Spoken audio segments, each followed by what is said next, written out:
ಪ್ರಿಯ ವೀಕ್ಷಕರೇ, ಆದಿವಾಸಿ ಜನರ ಕುರಿತಂತೆ ಅವರ ನಿಗೂಢ ಆಚರಣೆಗಳ ಕುರಿತಂತೆ ಮಂತ್ರಭೂಮಿ ಈಗಾಗಲೇ ಹಲವು ಸಲ ಬೆಳಕು ಚೆಲ್ಲೋ ಪ್ರಯತ್ನ ಮಾಡಿದೆ.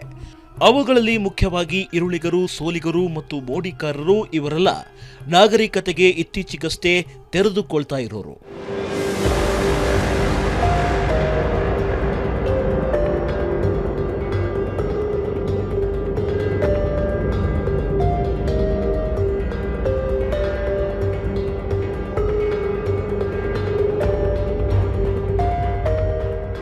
ಮೂಲತಃ ಇವರೆಲ್ಲ ಕಾಡು ವಾಸಿಗಳು. ಹಾಗಾಗಿ ಪ್ರಕೃತಿಯ ಜೊತೆಗಿನ ಒಡನಾಟ ಇವರೆಲ್ಲರಲ್ಲೂ ಸಾಮಾನ್ಯ. ಇವರ ಸಂಸ್ಕೃತಿ, ಆಚರಣೆ, ಸಂಪ್ರದಾಯದ ರಹಸ್ಯಗಳು ಇವರಲ್ಲಿ ಒಂದಕ್ಕಿಂತ ಒಂದು ವಿಭಿನ್ನ ಮತ್ತು ಅದ್ಭುತ.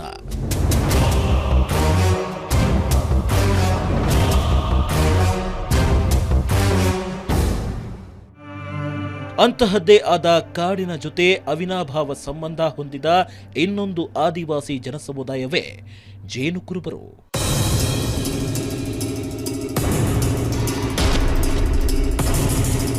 ಮೊಗೆದಷ್ಟು ತುಂಬಿಕೊಳ್ಳುವ ಅವರ ಕಾಡಿನ ಬಗೆಗಿನ ಅಪಾರ ಜ್ಞಾನವನ್ನ ಇವರು ಇನ್ನೂ ಹೊರ ಪ್ರಪಂಚಕ್ಕೆ ತಲುಪಿಸಿಲ್ಲ. ಇವರ ಆಚಾರ, ವಿಚಾರ, ಕುಲಾಚರಣೆಯ ರಹಸ್ಯಗಳು ರೋಚಕವಾಗಿವೆ. ಹಾಗಾಗಿ ನಮ್ಮ ಇವತ್ತಿನ ಮಂತ್ರಭೂಮಿಯ ಪಯಣ ಮೈಸೂರು ಜಿಲ್ಲೆಯಿಂದ ಸುಮಾರು 25 ಕಿಲೋಮೀಟರ್ ದೂರದ ಜೇನು ಕುರುಬರ ನಾಡು ಅಂತ ಕರೆಸಿಕೊಳ್ಳೋ ಹೆಗ್ಗಡ ದೇವನ ಕೋಟೆಗೆ. ಇದೇ ಇವತ್ತಿನ ಮಂತ್ರಭೂಮಿ.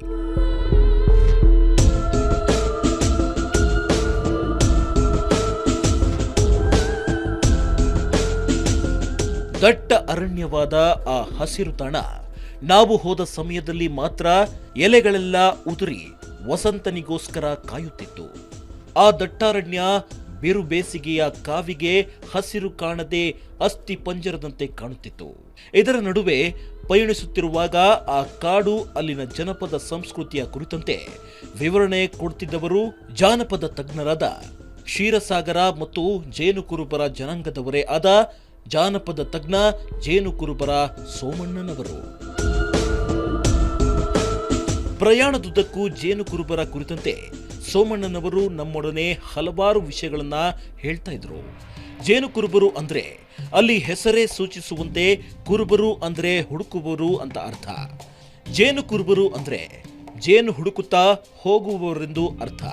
ಸರ್ಕಾರದ ಆದೇಶದಿಂದಾಗಿ ಕಾಡಿನಲ್ಲಿದ್ದ ಆದಿವಾಸಿಗಳು ಈಗ ನಾಡಿಗೆ ಬಂದು ಕಾಡಿನಾಚೆಗಿನ ಕಾಲೋನಿಗಳಲ್ಲಿ ವಾಸವಾಗಿದ್ದಾರೆ. ಹಾಗಾದ್ರೆ ಇವರೊಳಗಿದ್ದ ಕಾಡಿನ ಬಗೆಗಿದ್ದ ಆ ಅದ್ಭುತ ಜ್ಞಾನ ಏನಾಯ್ತು? ಇವರು ಕಾಡಿನ ಪ್ರಪಂಚದಿಂದ ಸಂಪೂರ್ಣವಾಗಿ ಹೊರಗೆ ಬಂದು ಬಿಟ್ರ ಅನ್ನೋ ಕುತೂಹಲ ನಮ್ಮನ್ನ ಕಾಡುತ್ತಿತ್ತು. ಜೇನು ಕುರುಬರು ಕರ್ನಾಟಕದಲ್ಲಿ ನೆಲೆಗೊಂಡ ಮೂಲ ನಿವಾಸಿ ಜನರಲ್ಲಿ ಮೊದಲಿಗರು. ಇವರಿಗೆ ಸಾವಿರಾರು ವರ್ಷಗಳ ಇತಿಹಾಸವಿದೆ ಹಾಗೂ ನೂರಾರು ವರ್ಷಗಳಿಂದ ಇವರು ಜೀವನ ಸಾಗಿಸೋ ರೀತಿ ಹೆಚ್ಚಾಗಿ ಬದಲಾಗದೆ ಯಥಾವತ್ತಾಗಿ ಉಳಿದುಕೊಂಡು ಬಂದಿದೆ. ಕರ್ನಾಟಕದ ಇಂದಿನ ತಲೆಮಾರಿನ ನಮಗೆಲ್ಲ ಈ ಜೇನು ಕುರುಬರೇ ಪೂರ್ವಿಕರೆಂದರೆ ಅತಿಶಯೋಕ್ತಿಯಲ್ಲ.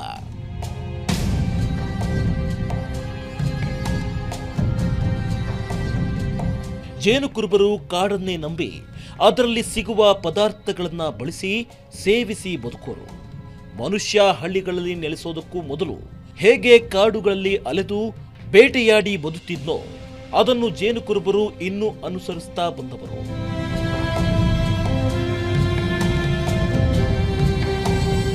ಇವರಿಗೆ ಕಾಡನ್ನ ಬಿಟ್ಟು ನಾಡಿಗೆ ಬರಬೇಕು ಎಂಬ ಯೋಚನೆಯೇ ಇಲ್ಲ. ಇಂದಿನ ಕಂಪ್ಯೂಟರ್ ಯುಗದಲ್ಲಿ ತಮ್ಮ ಬಳಿ ಆಧುನಿಕ ಬದುಕಿಗೆ ಬೇಕಾದ ಯಾವುದೇ ವಸ್ತುಗಳಿಲ್ಲದೆ ಮತ್ತು ಅವಕ್ಕೆ ಆಸೆಯನ್ನು ಪಡೆದೇ ಜೀವನ ನಡೆಸಿಕೊಂಡು ಬರುತ್ತಿರೋ ಜನ ಇವರು. ಇವರಿಗೆ ಮಲೆ ಮಹದೇಶ್ವರನೇ ಕುಲದೇವರು. ಇವರು ಇಂದಿನ ಮೈಸೂರು ಹಾಗೂ ಚಾಮರಾಜನಗರ ಜಿಲ್ಲೆಯ ಕಾಡು ಮೇಡುಗಳ ಆಸುಪಾಸಿನ ಪ್ರದೇಶಗಳಲ್ಲಿ ಹೆಚ್ಚಾಗಿ ಕಾಣಸಿಗುತ್ತಾರೆ. ಇಲ್ಲೊಂದು ವಿಷಯವನ್ನ ನಾವು ಗಮನಿಸಬೇಕು. ಕರ್ನಾಟಕ ಸರ್ಕಾರ ಕಾಡಿನಲ್ಲಿ ವಾಸಿಸೋ ಆದಿವಾಸಿ ಜನರನ್ನ ಕಾಡು ಬಿಡಿಸಿ ನಾಡಿಗೆ ತಂದು ನೆಲೆಸುವಂತೆ ಮಾಡೋ ಯೋಚನೆಯಡಿ ಬಹಳಷ್ಟು ಕಾಡು ಕುರುಬರು, ಸೋಲಿಗರು ಹಾಗೂ ಜೇನು ಕುರುಬರನ್ನ ಕಾಡುಗಳಿಂದ ಒಕ್ಕಲೆಬ್ಬಿಸುತ್ತಿದ್ದಾರೆ. ಇವರೆಲ್ಲ ಸಾವಿರಾರು ವರ್ಷಗಳ ಕಾಲ ಕಾಡಿನಲ್ಲೇ ಬದುಕಿದವರು. ಇವರಲ್ಲಿ ಜೇನು ಕುರುಬರು ಆನೆಗಳನ್ನ ಪಳಗಿಸುವುದರಲ್ಲಿ ನಿಪುಣರು. ತುಂಬಾ ಜನ ಜೇನು ಕುರುಬರು ಆನೆ ಪಳಗಿಸುವ ಮಾವುತರಾಗಿ ಮೈಸೂರು ದಸರಾ ಹಬ್ಬದ ಸಮಯದಲ್ಲಿ ಪಾಲ್ಗೊಳ್ಳುತ್ತಾರೆ ಹಾಗೂ ಕರ್ನಾಟಕ ಅರಣ್ಯ ಇಲಾಖೆಯಲ್ಲಿ ಕಾಡಿನ ರಕ್ಷಣೆಯ ಕೆಲಸಕ್ಕೆ ಸೇರಿದ್ದಾರೆ.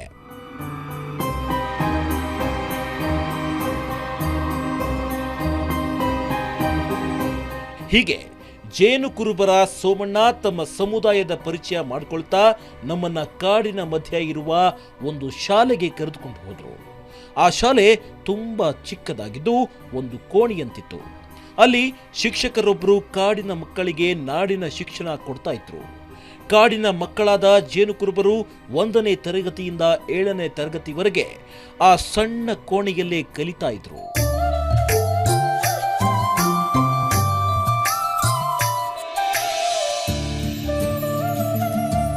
ಹೀಗೆ ಜೇನು ಕುರುಬರ ಮುಂದಿನ ಜನಾಂಗ ಓದಿಗೆ ತೆರೆದುಕೊಳ್ಳುತ್ತಿದ್ದ ದೃಶ್ಯ ನಮ್ಮ ಕಣ್ಣಿಗೆ ಬಿತ್ತು.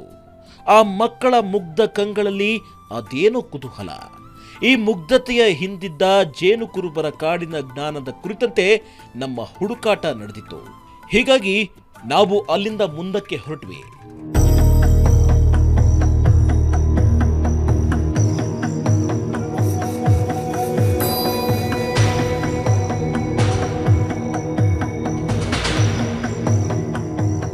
ಹೋಗ್ತಾ ನಾವು ಮಳಲಿ ಅನ್ನೋ ಸಣ್ಣ ಗ್ರಾಮ ತಲುಪಿದ್ವಿ.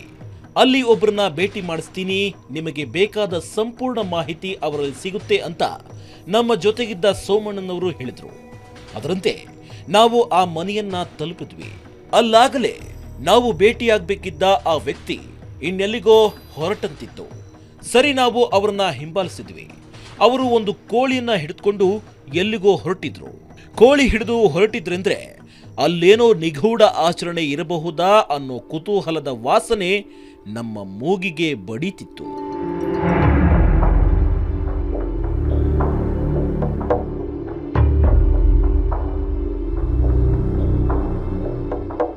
ಅವರ ಹಿಂದೆನೆ ಹೊರಟ ನಾವು ಒಂದು ವಿಶಾಲ ಭೂಪ್ರದೇಶವನ್ನ ತಲುಪಿದ್ವು.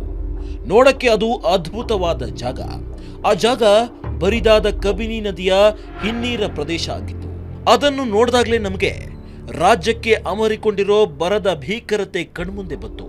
ಹಾಗಾದ್ರೆ ಕೋಳಿ ಹಿಡಿದುಕೊಂಡು ಹೊರಟಿದ್ದ ಆ ವ್ಯಕ್ತಿ ಈ ಜಾಗಕ್ಕೆ ಯಾಕೆ ಬಂದ್ರು? ಅಲ್ಲಿ ಅವರು ಏನ್ ಮಾಡ್ತಾರೆ ಅನ್ನೋ ಕುತೂಹಲ ನಿಮಗಿದ್ದಂತೆ ನಮಗೂ ಇತ್ತು. ನಿಮ್ಮ ಕುತೂಹಲಕ್ಕೆ ಒಂದು ಬ್ರೇಕ್ ಹಾಕೊಳ್ಳಿ. ಅಲ್ಲೊಂದು ಮಾಂತ್ರಿಕ ಆಚರಣೆ ನಡೆಯೋದಿತ್ತು. ಆ ಆಚರಣೆಯ ರಹಸ್ಯ ಏನು ಅಂತ ನೋಡೋಣ ಒಂದು ಸಣ್ಣ ಬ್ರೇಕ್ನ ನಂತರ.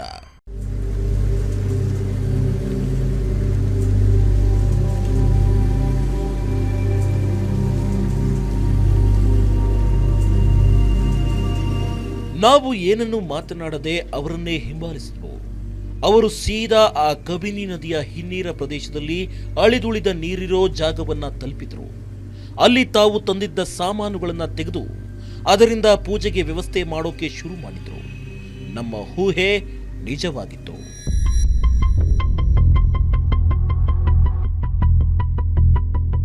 ಯಾಕಂದ್ರೆ ನಮ್ಮ ಜೊತೆಗೆ ಗಂಡ ಹೆಂಡತಿ ಇಬ್ಬರು ಬಂದಿದ್ದರೂ ಅವರಲ್ಲಿ ಗಂಡನಿಗೆ ಯಾವುದೋ ಒಂದು ಸಮಸ್ಯೆ ಇತ್ತು.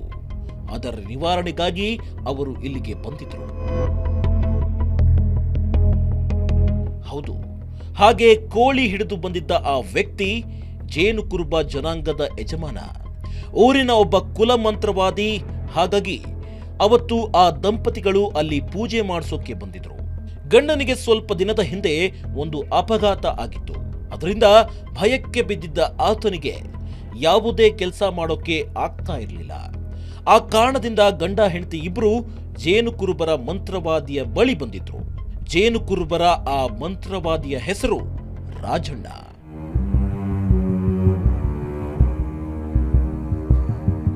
ಆತ 2 ಕಡ್ಡಿಗಳನ್ನೆತ್ತಿ ಅದರಿಂದ ಏನೋ ಮಾಡ್ತಾ ಇದ್ರು. ನಂತರ ಕಡಲೆ ಹಿಟ್ಟನ್ನ ಮುದ್ದೆ ತರ ಮಾಡಿ ಅದರಿಂದ ಯಾವುದೋ ಒಂದು ಆಕೃತಿಯನ್ನ ಮಾಡ್ತಿರೋದು ನಮಗೆ ಕಂಡು ಬಂತು.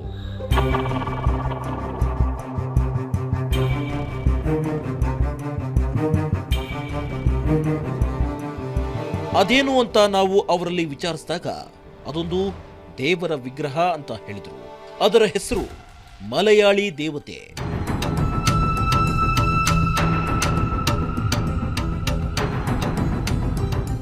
ಜೇನು ಕುರುಬರ ರಾಜಣ್ಣನವರ ಕಡಲೆ ಹಿಟ್ಟಿನಿಂದ ಮಾಡ್ತಾ ಇದ್ದ ಗೊಂಬೆಗೆ ಕಣ್ಣು ಮೂಗು ಬಾಯಿ ಕೈಗಳು ಹೀಗೆ ಒಂದೊಂದನ್ನು ಕೂಡಿಸ್ತಾ ಮಲಯಾಳಿ ದೇವತೆಯ ನಿರ್ಮಾಣದ ಕೊನೆ ಹಂತಕ್ಕೆ ಬಂದರು.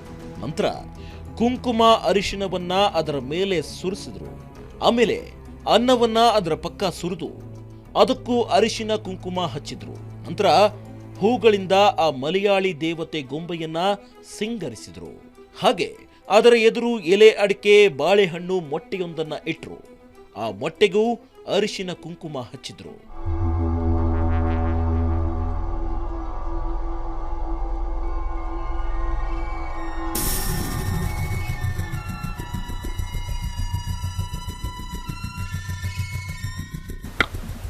ಬಳಿಕ ತೆಂಗಿನಕಾಯಿಯನ್ನ ಹೊಡೆದು ಅದರ ನೀರನ್ನ ಪರಿಹಾರ ಬಯಸಿ ಬಂದ ವ್ಯಕ್ತಿಯ ಮುಖಕ್ಕೆ ಎರಚಿದ್ರು.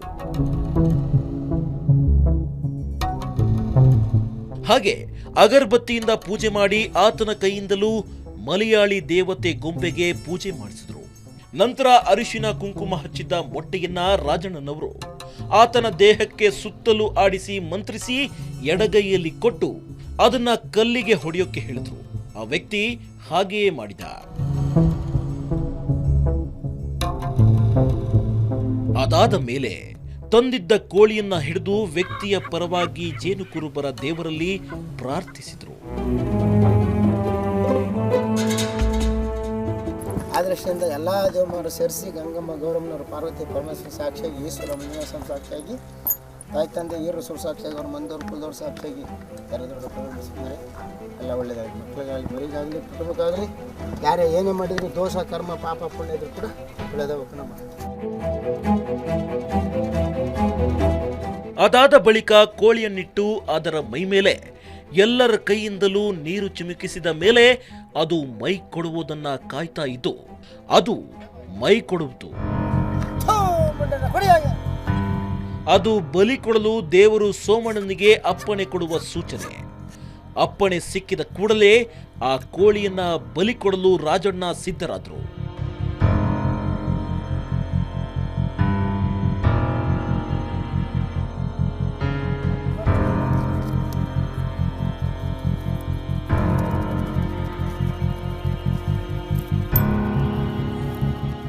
ಹೀಗೆ ಬಲಿಕೊಟ್ಟ ಕೋಳಿಯ ರಕ್ತವನ್ನ ಆ ಮಲಯಾಳಿ ದೇವತೆ ಗೊಂಬೆಯ ಮೇಲೆ ಸುರಿತಾರೆ. ಬಳಿಕ ಕೋಳಿ ತಲೆಯನ್ನ ಎಡಗೈಯಲ್ಲಿ ಮಂತ್ರಿಸಿ ಗೊಂಬೆಯ ಬುಡದಲ್ಲಿಡ್ತಾರೆ.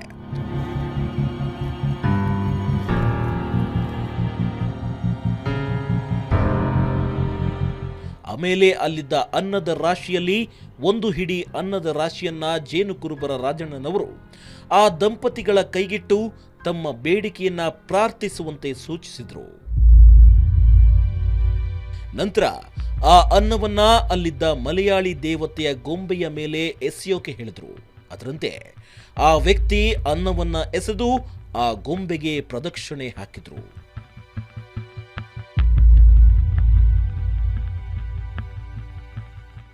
ನಂತರ ರಾಜಣ್ಣನವರು ಆ ದಂಪತಿಗಳಿಗೆ ಅಲ್ಲಿಂದ ಕೈಕಾಲು ತೊಳೆದು ಹಿಂತಿರುಗಿ ನೋಡದೆ ಹೊರಡಲು ಹೇಳಿದ್ರು.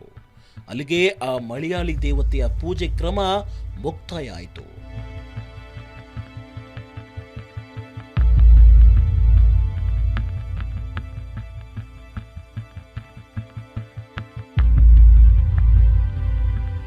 ಅದಾದ ಬಳಿಕ ಆ ದಂಪತಿಗಳು ಇನ್ನೊಂದು ಬದಿಯ ನೀರಿನ ಪಕ್ಕ ಹೋಗಿ ಅಲ್ಲಿ ವಿಳ್ಯದೆಲೆಯಲ್ಲಿ ಕರ್ಪೂರ ಹಚ್ಚಿದ ದೀಪವನ್ನ ನೀರಿನಲ್ಲಿ ಬಿಡ್ತಾರೆ.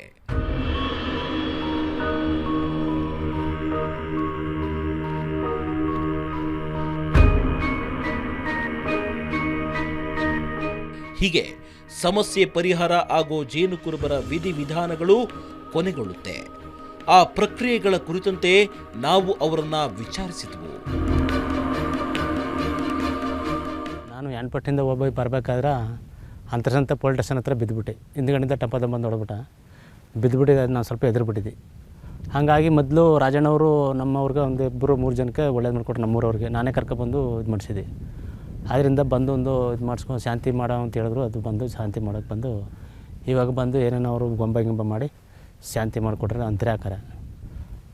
ಹಂಗಾಗಿದೆ, ಒಳ್ಳೇದಾಗದ. ಮೊದಲು ಒಳ್ಳೇದಾಗದ. ಮೊದಲೆಲ್ಲ ಕೈ ಔಷಧಿ ಎಲ್ಲ ಕೊಟ್ಟು ಒಳ್ಳೇದು ಮಾಡ್ಯಾರ. ಒಬ್ಬರಿಗೆ ಇವರು ಈ ಗೌರವ ಮಿಸ್ಸಸ್ಗೆ ಕೈ ಉದ್ಕೊತಾಯಿತ್ತು. ಅದೆಲ್ಲ ಹಸಿರು ಔಷಧಿ ಕೊಟ್ಟು ಅದೇನೋ ಚಕ್ಕ ಎಲ್ಲ ಕೊಟ್ಟು ರೆಡಿ ಮಾಡ್ರಿ. ಇವಾಗಲೂ ಈಗ ಮಾಡ್ರೆ ನಮಗೂ ಒಳ್ಳೆಯದಾಗುತ್ತೆ. ಕೇಳಿದ್ರಲ್ಲ, ಒಂದು ಅಪಘಾತ ನಡೆದ ನಂತರ ಆ ವ್ಯಕ್ತಿಯು ಭಯಗೊಂಡು ತನಗೆ ಯಾವುದೇ ಕೆಲಸ ಮಾಡೋಕೆ ಭಯವಾಗುತ್ತೆ ಅಂತ ಹೇಳ್ಕೊಂಡಿದ್ರು. ಹಾಗಾಗಿ ಅವರೇ ನಂಬಿದ ಜೇನು ಕುರುಬರ ಪೂಜಾರಿಯ ಬಳಿ ಬಂದು ತನ್ನ ಕೋರಿಕೆಯನ್ನ ಈಡೇರಿಸಿಕೊಂಡಾಗ ಆದ ಸಮಾಧಾನ ಆ ವ್ಯಕ್ತಿಯಲ್ಲಿ ನಮಗೆ ಕಾಣಿಸ್ತು. ಈ ಬಗ್ಗೆ ನಮಗಿದ್ದ ಪ್ರಶ್ನೆಗಳನ್ನ ನಾವು ಜೇನು ಕುರುಬರ ಮಂತ್ರವಾದಿ ರಾಜಣ್ಣನವರನ್ನೇ ಕೇಳಿದ್ವಿ. ಅದಕ್ಕೆ ಅವರು ಹೇಳಿದ್ದು ಇಷ್ಟು. ಅವನು ಬೈಕಲ್ಲಿ ಬಿದ್ದುಬಿಟ್ಟಿದ್ದ, ಎದುರು ಬಿಟ್ಟಿದ್ರು. ಆ ಎದುರು ಬಿಟ್ಟಿರೋದ್ರಿಂದ ಒಂದು ಶಾಂತಿ ಮಾಡಿದು. ಅನ್ನ, ರೊಟ್ಟಿ, ಕಾಳು, ಹಣ್ಣು, ಕಾಯಿ ಮಡಗಿ ಆ ಗೊಂಬೆ ತಿದ್ದಿ ಆ ಮಲಯಾಳ ತಾಯಿ ಹೆಸರು ಹೇಳಿ, ಎಲ್ಲ ದೇವರು ಸಿದ್ದಪ್ಪಾಜಿ ಹೆಸರು ಹೇಳಿ, ಅವ್ರ ಮಂದಿಯವ್ರ ಹೆಸರು ಹೇಳಿ, ಆವಾಗ ನಾವು ಎಲ್ಲ ದೇವರು ಬೇಡುವಾಗ ಧೂಪ ಹಾಕ್ಬಿಟ್ಟು ಆ ಶಾಂತಿ ಮಾಡಿ ಬಲಿ ಹೊಡಿತೀವಿ ಆ ಗೊಂಬೆ ಮೇಲೆ.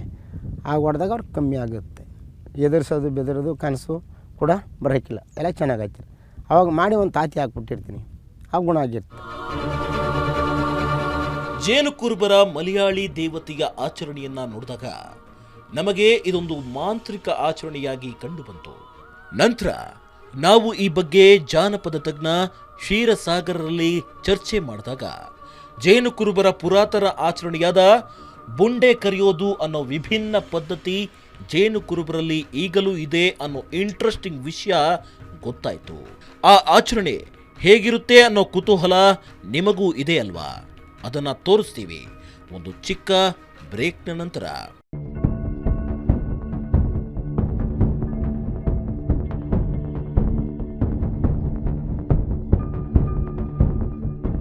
ಜನರೊಳಗಿನ ಭಯವನ್ನು ತಮ್ಮ ತಾಂತ್ರಿಕ ಆಚರಣೆಯೊಂದರ ಮೂಲಕ ಹೋಗಲಾಡಿಸೋ ಜೇನು ಕುರುಬರ ಪದ್ಧತಿಗಿಂತ ವಿಶಿಷ್ಟವಾದ ಇನ್ನೊಂದು ಪದ್ಧತಿ ಜೇನು ಕುರುಬರಲ್ಲಿದೆ. ಅದನ್ನ ಇವರೊಬ್ಬರೇ ಮಾಡೋದಿಲ್ಲ, ಅದಕ್ಕೆ ಇವರ ಸಮುದಾಯವೇ ಒಂದಾಗಿ ಆಚರಣೆಯೊಂದರಲ್ಲಿ ಒಳಗೊಳ್ಳುತ್ತದೆ. ಈ ಆಚರಣೆಯನ್ನ ಜೇನು ಕುರುಬರು ಬುಂಡೆ ಕರೆಯೋದು ಅಂತ ಹೇಳ್ತಾರೆ. ಇದರ ಬಗ್ಗೆ ಸಂಶೋಧನೆ ಮಾಡಿದ ಜಾನಪದ ತಜ್ಞರಾದ ಕ್ಷೀರಸಾಗರ ಅವರು ಈ ಆಚರಣೆಯ ಬಗ್ಗೆ ಹೀಗೆ ಹೇಳ್ತಾರೆ.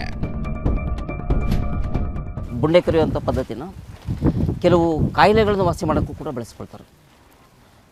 ಅದು ಕಾಯಿಲೆ ಮಾಡೋಕ್ಕೆ ಬಳಸ್ಕೊಂಡಾಗ ಒಂದು ರೀತಿಯ ಶಕ್ತಿನ ಆಹ್ವಾನ ಮಾಡ್ತಾರೆ. ಅವರು ಶಕ್ತಿಯ ಆಹ್ವಾನ ಮಾಡಿ ಅದು ಏನು ಸಮಸ್ಯೆ ಇದೆ ಅದನ್ನು ಹೇಳ್ಕೊಳ್ಳುತ್ತೆ ಅನ್ನೋ ಥರ ಈ ಕ್ರಿಯೆ ನಡೆಯೋದು ಕೂಡ ಒಂದು ಸಮುದಾಯದ ಜೊತೆಗೆ.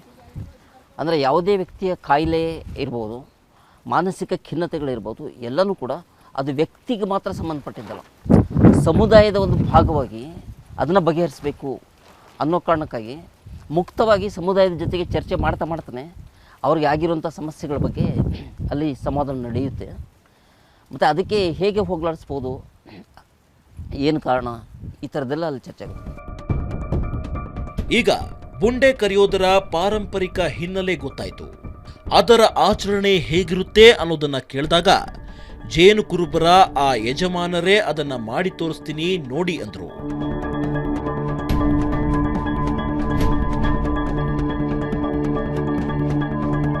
ಹಾಗಾಗಿ ನಾವು ಸಂಜೆ ತನಕ ಕಾಯಬೇಕಾಯ್ತು. ಬುಂಡೆ ಕರೆಯೋ ಆಚರಣೆಗೆ ಬೇಕಾದ ಸಾಮಾನುಗಳನ್ನೆಲ್ಲ ಸಂಜೆಯ ವೇಳೆ ಒಟ್ಟುಗೂಡಿಸಿಕೊಂಡು ಜೇನು ಕುರುಬರ ಜೊತೆಗೆ ನಾವು ಗದ್ದೆಯ ಕಡೆಗೆ ಪ್ರಯಾಣ ಬೆಳೆಸಿದ್ವು.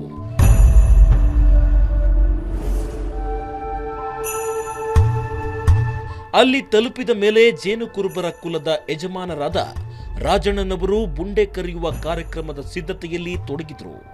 ಒಂದು ಮೊರದಲ್ಲಿ ಅಕ್ಕಿಯನ್ನಿಟ್ಟು ಅದರ ಮೇಲೆ ಕಳಶವನ್ನಿಟ್ಟು ತೆಂಗಿನಕಾಯಿಯನ್ನ ವೀಳ್ಯದೆಳೆಗಳಿಂದ ಅಲಂಕರಿಸಿ ಸಿದ್ಧ ಮಾಡಿದ್ರು.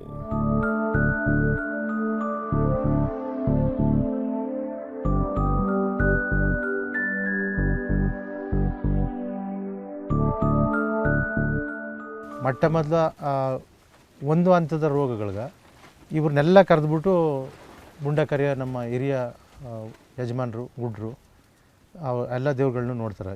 ಇವ್ರಿಗೇನು ಕಾಯಿಲೆ ಬಂದಿದ್ದು, ಇದು ಇದಕ್ಕೆ ಪರಿಹಾರ ಏನ ಅಂತ ಎಲ್ಲ ಹೇಳಿದಾಗ ಇಂದ ಅವರು ಏನಾರು ಅಕಸ್ಮಾತ್ ದೇವ್ರಿಗೆ ಅವರ ಕುಟುಂಬದಲ್ಲಿ ಯಾರೋ ಒಬ್ಬರು ನಿನಗಿಂತ ಅರ್ಕೆ ಕೊಡ್ತೀನಿ, ನನ್ನ ಕಷ್ಟವಾಸ ಆದ್ರೆ ಸಾಕು ಅಂತ ಅರ್ಕೆ ಮಾಡ್ಕೊಂಡಿರ್ತಾರೆ. ಅರ್ಕೆ ಕೊಟ್ಟಿರಲ್ಲ, ಸತ್ತೋಗ್ಬಿಡ್ತಾರೆ. ಆಗ ದೇವರು ನಿನ್ನ ಕೆಲಸ ನಾನು ಮಾಡೀನಿ, ನನಗೆ ಕೊಡಬೇಕಾದ ಅರ್ಕೆ ಕೊಟ್ಟಿಲ್ವ ಅಂದ್ಬಿಟ್ಟು ಆ ಕುಟುಂಬ ವಂಶದವ್ರಿಗೆ ತೊಂದರೆ ಕೊಡೋಕ್ಕೆ ಶುರು ಮಾಡ್ತವೆ. ಆಗ ಅದಕ್ಕೆ ಪರಿಹಾರ ಏನಂದರೆ ಹಾಸ್ಪಿಟ್ಲಿಗೆ ಹೋದ್ರೆ ಇಂಜೆಕ್ಷನ್ ಮಾಡಿಸ್ಕೊಂಡ್ರೆ ವಾಸಿ ಆಗೋಲ್ಲ, ಆಮೇಲೆ ಮಾತ್ರೆ ನುಂಗಿದ್ರೆ ವಾಸಿ ಆಗೋಲ್ಲ, ಸುಮ್ಮನೆ ಈ ಕೊರಗಿನಲ್ಲಿ ನಳಿತಾ ಮನೇಲಿ ಇರ್ತಾರೆ. ಆಗ ಫೈನಲಾಗಿ ಬರೋದು ಯಜಮಾನ್ರ ಹತ್ರ, ಬುಂಡಕರಿ ಯಜಮಾನ್ರ ಹತ್ರ ಬರ್ತಾರೆ. ಇದರ ಜೊತೆಗೆ ವಿಶೇಷ ಅನ್ನೋ ಹಾಗೆ ಬೀಡಿ ಸಿಗರೇಟನ್ನು ಸಹ ಹಚ್ಚಿ ಇಡಲಾಗಿತ್ತು.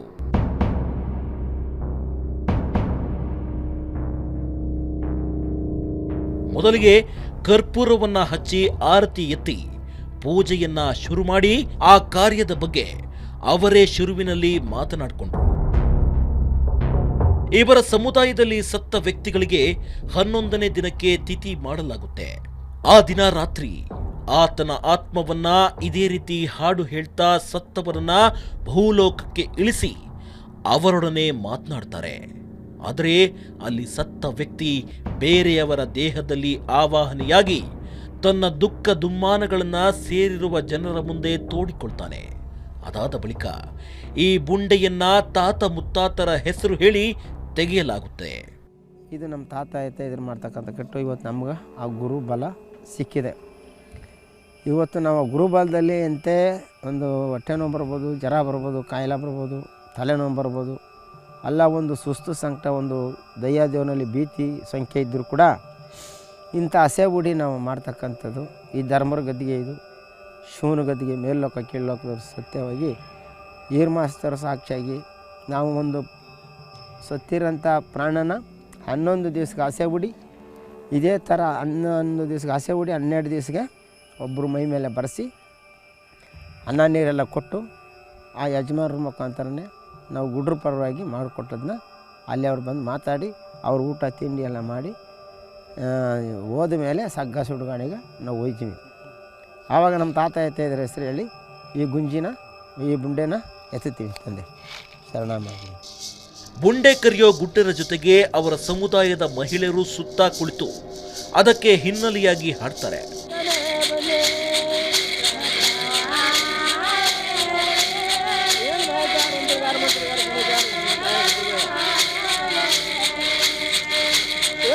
ಈ ನೆರಳು ಕರೆಯೋ ಸಂದರ್ಭದಲ್ಲಿ ಮೈ ಮೇಲೆ ಬಂದ ದೇವನು ಪ್ರಶ್ನೆ ಕೇಳ್ತಾರೆ.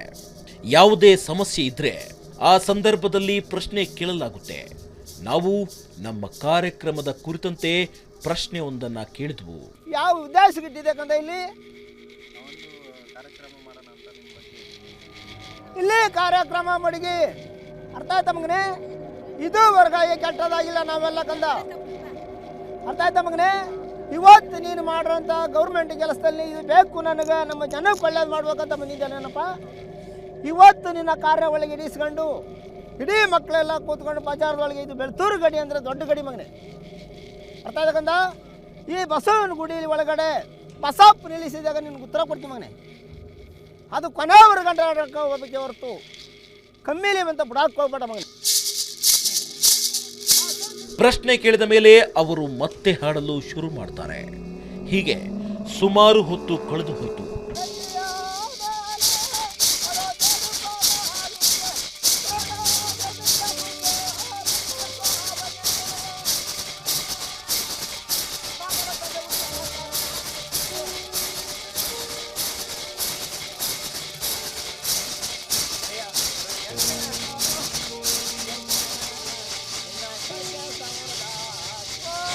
ಮಧ್ಯದಲ್ಲಿ ಹಾಡು ನಿಲ್ಲಿಸಿ ಒಂದು ನಿಂಬೆಕಾಯಿಯನ್ನ ತುಂಡರಿಸಿ ಅದನ್ನ ಮೇಲಕ್ಕೆಸೆದು ಅದರ ಮುಖಾಂತರ ಶಾಸ್ತ್ರವನ್ನ ಹೇಳೋ ಸಂಪ್ರದಾಯವೂ ಇದರಲ್ಲಿದೆ.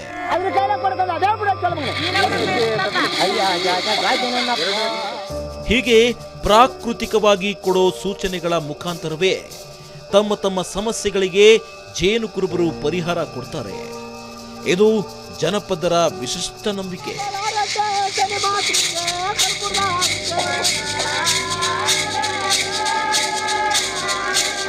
ಈ ಬುಂಡೆ ಕರೆಯೋ ಆಚರಣೆಯ ಪ್ರಸಂಗ ಸಾಮಾನ್ಯವಾಗಿ ರಾತ್ರಿಯಿಂದ ಹಿಡಿದು ಬೆಳಕು ಹರಿಯೋವರೆಗೂ ನಡೆಯುತ್ತೆ. ಆದರೆ ಅವತ್ತು ನಡೆದ ಆಚರಣೆಯನ್ನ ನಮಗೋಸ್ಕರ ಮೊಟಕುಗೊಳಿಸಿ ಸಂಕ್ಷಿಪ್ತವಾಗಿ ತೋರಿಸಿದ್ರು. ಹೀಗೆ ಮುಂದುವರಿಯುತ್ತಾ ಕೊನೆಗೆ ಮಂಗಳಾರತಿ ಎತ್ತುವುದರ ಮೂಲಕ ಅದರ ಆರಾಧನೆಯನ್ನ ಕೊನೆಗೊಳಿಸಲಾಯಿತು.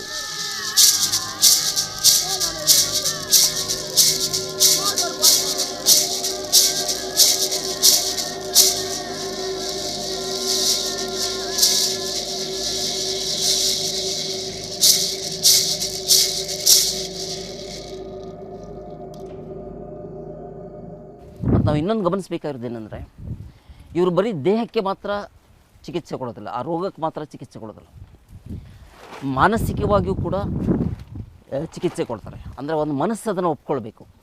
ಹಾಗಾಗಿ ಕಾಯಿಲೆ ಅಂತ ಅನ್ನೋದು ಬರೀ ದೇಹಕ್ಕೆ ಬರೋದಲ್ಲ, ಮನಸ್ಸು ಮತ್ತು ದೇಹ ಒಟ್ಟು ಒಂದು ವ್ಯಕ್ತಿತ್ವಕ್ಕೆ ಬರುವಂಥದ್ದು. ಬರೀ ವ್ಯಕ್ತಿತ್ವಕ್ಕೂ ಕೂಡ ಅಲ್ಲ, ಒಂದು ಸಮುದಾಯಕ್ಕೆ ಬರುವಂಥದ್ದು. ಹಾಗಾಗಿ ಎಲ್ಲರ ಒಡನಾಟದಲ್ಲಿ ಅದನ್ನು ಬಗೆಹರಿಸಬೇಕು ಅನ್ನುವಂಥ ಪರಿಕಲ್ಪನೆ ಮೂಲಕ ಅವರು ಈ ಚಿಕಿತ್ಸಾ ಪದ್ಧತಿನ ಬಳಸ್ತಾಯಿದ್ರು. ಇದು ಭಾಳಷ್ಟು ಪರಿಣಾಮಕಾರಿ ಚಿಕಿತ್ಸಾ ಪದ್ಧತಿ ಅನಿಸುತ್ತೆ. ಅಲ್ಲಿಂದ ನಾವು ಹೊರಡೋ ವೇಳೆಯಲ್ಲಿ ಆ ಗಿರಿಜನರ ಮಕ್ಕಳು ನಮ್ಮನ್ನ ಹಾಡು ನೃತ್ಯದ ಮೂಲಕ ಸಂತೋಷದಿಂದ ಬೀಳ್ಕೊಟ್ರು.